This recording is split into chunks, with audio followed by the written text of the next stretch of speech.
unless you live in another galaxy, you've probably heard about Prime's new book adaptation, Off Campus. Lately, I've been genuinely hooked on this new series, and honestly, since it's a book adaptation, I expected something a little more mid-tier production-wise, but the show actually went a little beyond my expectations. Now, if you're into book talk or romance books at all, then you probably knew about Ella Kennedy's Off Campus series long before the adaptation cause.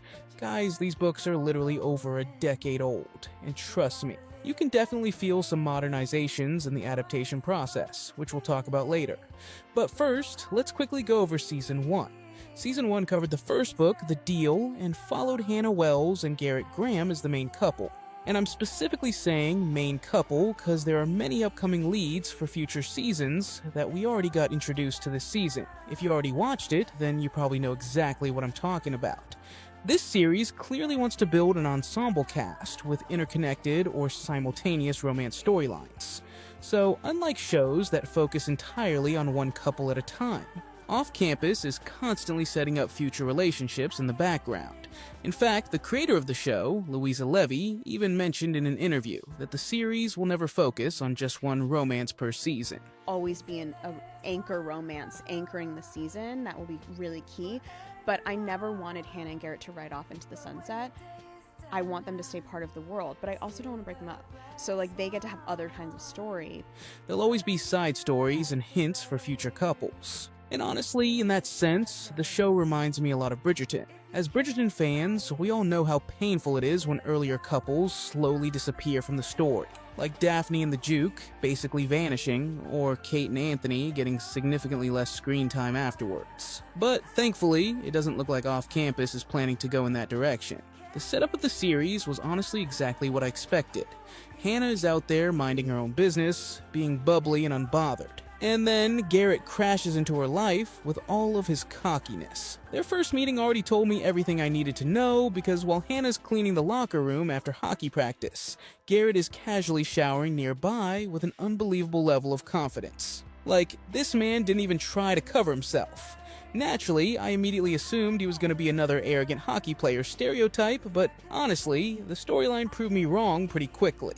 Their relationship starts with a deal that benefits both of them. Hannah helps Garrett pass philosophy because he refuses to use his family name or Nepo baby privileges, while Garrett helps Hannah get closer to her crush, Justin. On top of that, tutoring Garrett gives Hannah extra money after losing her scholarship.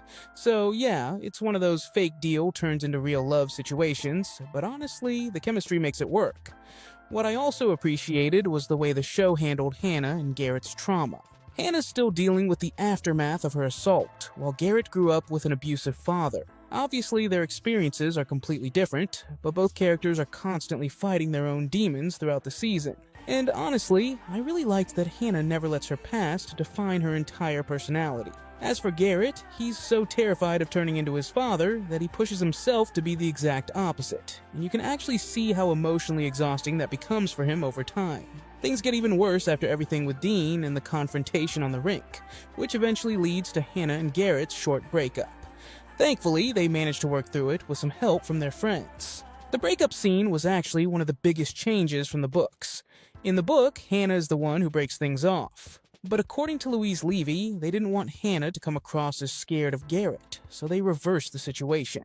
And frankly, really important to me that at no point is Hannah afraid of Garrett. Yeah. That change also affected the famous hands-off rule from the books, which I honestly think wouldn't land very well with today's less toxic view of relationships anyway.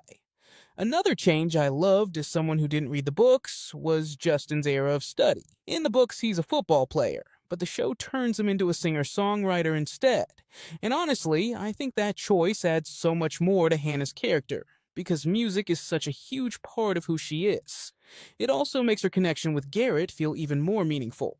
Guys, these are the ones I could find, but if you notice any more changes, please let me know in the comments.